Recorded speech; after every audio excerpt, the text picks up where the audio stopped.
आज के वीडियो में स्वागत है। आज वर्ग दशम के लिए समास के संबंध में बताऊंगा। दरअसल समास हिंदी व्याकरण का वह भाग है जिसको जान लेने से भाषा हिंदी सुदृढ़ और उन्नत बन जाती है। साहित्य की सुंदरता है समास। सामासिक शब्दों का प्रयोग होने से अच्छे साहित्य का निर्माण होता है। इससे अच्छे शब्दों का निर्माण होता है। एक शब्द में अनेक शब्द सिमट जाते हैं और उसकी सुंदरता बढ़ जाती है। यही समास है। मूल रूप से समास हम इसको देखेंगे, इसका अर्थ क्या है। तो इसमें समास में दो भाग है। इसको पहले तोड़िए, क्या है इसमें, इसको तोड़िए। ये दो भाग है, सम और आस। इस शब्द में ही अर्थ है। सम आस बराबर समास, ऐसे ये संधि बन गई है। लेकिन सम और आस ये दो शब्द हैं, दोनों में अर्थ है। क्या अर्थ है? सम माने तो इसे बराबर होता है, सभी लोग जानते हैं। सम माने बिल्कुल नजदीक, पास। आस होना माने पास होना, नजदीक होना, नजदीक रहना। सम आस।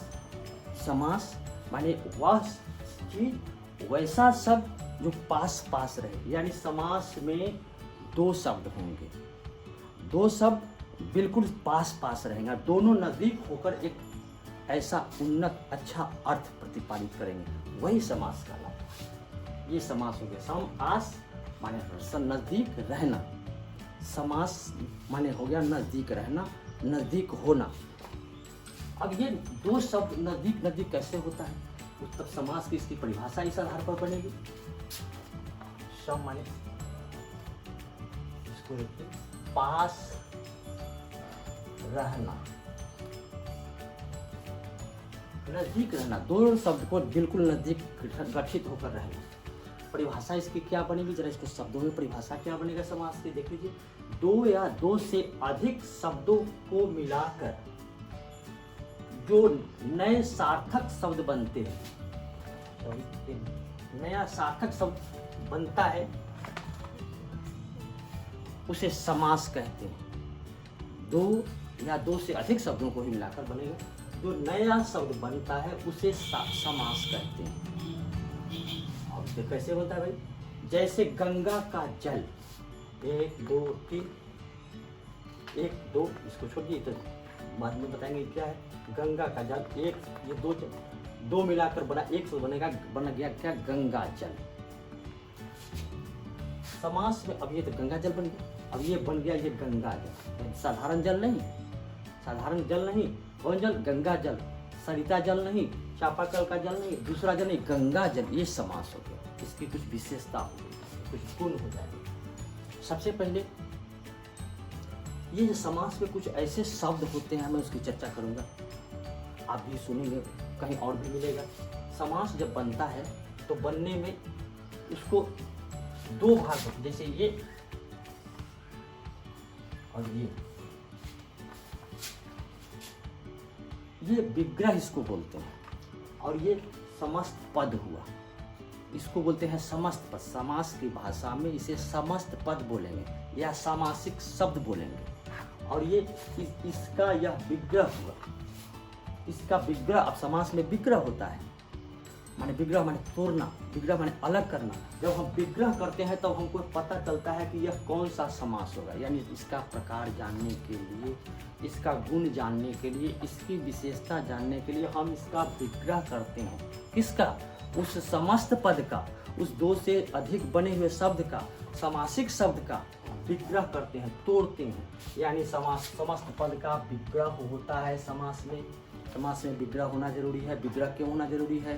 तो उसके प्रकार जानने के लिए, उसकी विशेषता जानने के लिए हम विग्रह करेंगे, उसको तोड़ेंगे। यानी समास विग्रह हुआ और ये समस्त पद हुआ। इसकी चर्चा बार बार आएगी समासिक शब्द में, समास पद में। समास में दो बात आती है, समस्त पद या सामासिक शब्द भी, और विग्रह, समास विग्रह। एक दूसरा है, जैसे लिखिए समास में दो पद होते हैं। मैंने लिखा है कि समास में दो पद होते हैं।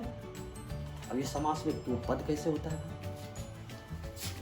अब पद बोलेंगे तो पद आपने उसमें पढ़ा था कि पद क्या होता है। यहाँ पद, वहाँ वो पद पढ़ाए थे सो, और अभी का पद हम पद बोलेंगे। पद अंतर है, क्या अंतर है? उस पद होता है कि वह शब्द जब किसी वाक्य में परिणत हो जाए तब वह पद कहलाता है, और यहाँ तो वाक्य में परिणत नहीं है क्योंकि यह पद है, यह पद है, या इसलिए समासिक इसमें पद होते हैं। ये दोनों पद होते हैं, या दो पद हुआ, एक पद और ये दूसरा पद, एक पहले आएगा एक दूसरे में आएगा। तो समास में दो पद होते हैं, इसको शब्द नहीं बोलेंगे, ये समासिक पद होते हैं, लेकिन वह पद नहीं है, वह पद में से भिन्न यह समासिक पद है। कौन पद? जो सब पद बन जाता है सो पद नहीं, ये समासिक पद है। दो पद होते हैं समास में। कौन पद होते हैं? पहला, समास में दो पद होते हैं, पहला को बोलते हैं पूर्व पद और दूसरा होता है उत्तर पद। प्रथम पद और दूसरा पद भी बोल सकते हैं। इसको समास की भाषा में पूर्व पद और दूसरे पद को उत्तर पद बोलते हैं, माने बाद वाला पद। पूर्व पद और उत्तर पद, पहला पद और दूसरा पद। समास में दो बात मुख्य रूप से ध्यान देना है, पूर्व पद और उत्तर पद। ये उसको जानने के लिए इसकी आवश्यकता पड़ेगी। समास में दोनों पदों को जानने के लिए, उसके प्रकार जानने के लिए, उसकी विशेषता जानने के लिए इसको जानना आवश्यक हो जाता है। तो दो पद होते हैं उसमें, पूर्व पद और उत्तर पद। दूसरा और ध्यान देने क्या बात है, ये तो पहले ही बता दिया है कि बने हुए शब्द को समस्त पद या समासिक शब्द कहते हैं। जो बनता है, जो पूर्व पद और उत्तर पद से जो नया शब्द बना वह समासिक शब्द कहलाया, या समस्त पद कहते हैं। समासिक शब्द भाषा में, वो व्याकरण की भाषा में समास में उसको समस्त पद बोलेंगे या समासिक शब्द भी कहते हैं, दोनों कहा जा सकता है। तो आपने देखा कि समास में कुछ बातें होती है। समस्त पद होता है, समासिक शब्द कहलाता है, उसमें दो पद होते हैं। दो पद में एक पद पूर्व पद होता है, दूसरा पद उत्तर पद होता है। और है इसमें कि भाई ये जब बनता है तो उसको उस तोड़ने की क्रिया को विग्रह कहते हैं। और विग्रह, समास विग्रह होता है। उस समस्त पद को हम पुनः जब विग्रह करते हैं तो समास विग्रह कहलाता है। और विग्रह करने में हम उसका प्रकार जानते हैं, उसके गुण को जानते हैं। अब इसके कुछ गुण होते हैं। क्या गुण होते हैं भाई? इन शब्दों का, ये जो हमने उदाहरण दिया, ऐसे समासिक शब्दों का कुछ गुण होता है। क्या गुण होता है? इसके कुछ गुण होते हैं। इसी गुण के आधार पर हम इसे कई भागों में बांटते हैं। उसका जब हम गुण जान जाएंगे, समास का हम गुण जानेंगे, तब उसको हम कई भाग में बांटेंगे। समास को हम बांटते हैं गुण जानने के लिए। गुण उसको जानते हैं, गुण माने विशेषता, उसका गुण क्या है। इसमें सबसे पहले गुण जानने में क्या है इसका, देखिए ये जो समासिक शब्द बना, ये पूर्व पद और उत्तर पद, इसमें गुण क्या होगा? इसमें होगा कुछ गुण होगा। उसकी विशेषता क्या होगी? विशेषता तो इसमें कभी किसी में पहला पद प्रधान हो जाएगा, किसी में दूसरा पद प्रधान हो जाएगा, कभी कभी दोनों पद प्रधान हो जाएगा, तीन हो गया। कभी कभी दोनों पद प्रधान होकर एक तीसरा अर्थ देगा। कभी कभी पहला पद या दूसरा पद, कोई एक पहले पद ही, कभी कभी पहला पद कोई संख्यावाचक विशेषण हो जाएगा, कोई संख्यावाचक हो जाएगा। कभी कभी दोनों मिलकर एक तीसरा अर्थ देंगे, ये गुण हो गया। कभी कभी ऐसा भी होगा कि जैसे हम इसका उदाहरण बताएंगे तो बताएंगे कि अव्ययी भाव कभी कभी हो जाता है कि पहला पद अव्यय हो जाता है जिसका विनाश नहीं हो, नहीं के अर्थ में होता है। तो ये मुख्य रूप से 5-6 प्रकार के इसके गुण हुए। क्या हुआ गुण? पहला पद, कभी प्रथम पहला पद प्रधान, किसी में दूसरा पद प्रधान, किसी में दोनों पद प्रधान, किसी में दोनों पद समान, किसी में दोनों पद प्रधान होकर एक तीसरा अर्थ देना, और किसी में न का अर्थ आना, अव्यय जो यथावत रहे, अव्यय जिसका नाश नहीं हो। अव्यय माने व्याकरण में एक आता है अव्यय, उसकी चर्चा मैं फिर बताऊंगा जब इसको पढ़ाऊंगा तब। फिलहाल इसको जान लीजिए कि अव्यय कुछ है, क्या होता है। व्याकरण में अव्यय एक वैसा शब्द है जिसका किसी भी प्रकार संज्ञा, सर्वनाम, कर्ता, क्रिया, लिंग, वचन किसी का प्रभाव उस शब्द पर नहीं पड़ता है। दोनों सभी स्थिति में समान रूप से वह प्रयोग होता है। जैसे इधर उधर ऐसे शब्द है, कोई किसी प्रकार का उसको प्रभाव नहीं पड़ता। फिर अगले बार बताऊंगी। अब आप इसमें जान लीजिए, कभी कभी एक छूटा हुआ है कि इस समासिक शब्द में ये होता है कि भाई पूर्व पद और उत्तर पद, किसी में कोई किसी की उपमा बताएगा और कोई उपमेय बन जाएगा। कोई उपमा बताएगा और कोई किसी का उपमेय बन जाएगा। पहला पद हो जाएगा किसी का विशेषण और कोई विशेष बन जाएगा, ये ध्यान रखिएगा। पूरा इसको दोहरा देता हूँ। दोहराने में सोचिए कि इसका इस बने हुए समासिक शब्द का कुछ गुण होता है।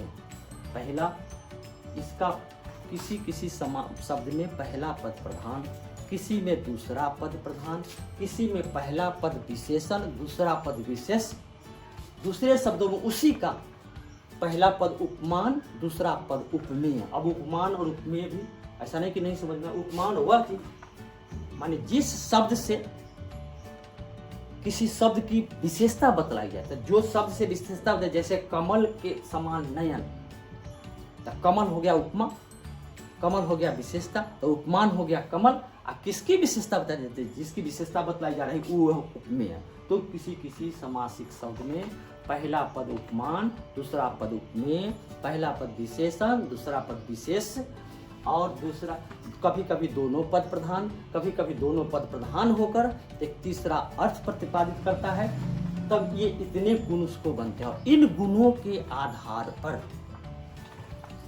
हम इसे कई भाग में बांटते हैं। जैसे 6 प्रकार में बांटा हूं। पहला है तत्पुरुष समास,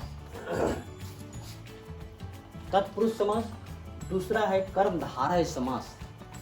तीसरा है द्विगु समास। हमने कहा था कि कोई समास में पहला पद संख्यावाचक विशेषण हो जाता है, तो जहाँ संख्यावाचक हो जाएगा बताऊंगा अगले दिन। तो पहला पद प्रधान होकर संख्यावाचक हो गया द्विगु, कहीं कहीं कभी हो जाता है उसी गुण के आधार पर, विशेषता के आधार पर द्वंद्व समास। पांचवा है बहुव्रीहि समास और छठा है अव्ययी भाव समास। मुझे लगता है कि आप इतनी बात समझ गए होंगे। अगले दिन मैं इन सब को विशेष रूप से उदाहरण देकर बताऊंगा, क्योंकि आज बताने से ये अधिक हो जाएगा, इसलिए अधिक ठीक नहीं। दूसरे क्लास में, दूसरे वर्ग में, दूसरे वीडियो में मैं इन सब का वर्गीकरण करूंगा, सबका उदाहरण देकर समझाऊंगा। वैसे तत्पुरुष समास आप समझ ली। एक तत्पुरुष समास का ये उदाहरण दिया, गंगा का जल। इस तत्पुरुष समास में ये बीच में ये कारक की विभक्ति है, ये विभक्ति लगा रहता है, बाकी विभक्ति को हम हटा देते हैं और सबको एक, दोनों सब पद को एक समान कर देते हैं। समस्त पद बनने में विभक्ति का लोप हो जाता है, और उसको पहचानने के लिए हम इसको जब विग्रह करते हैं तो विभक्ति का पता चलता है।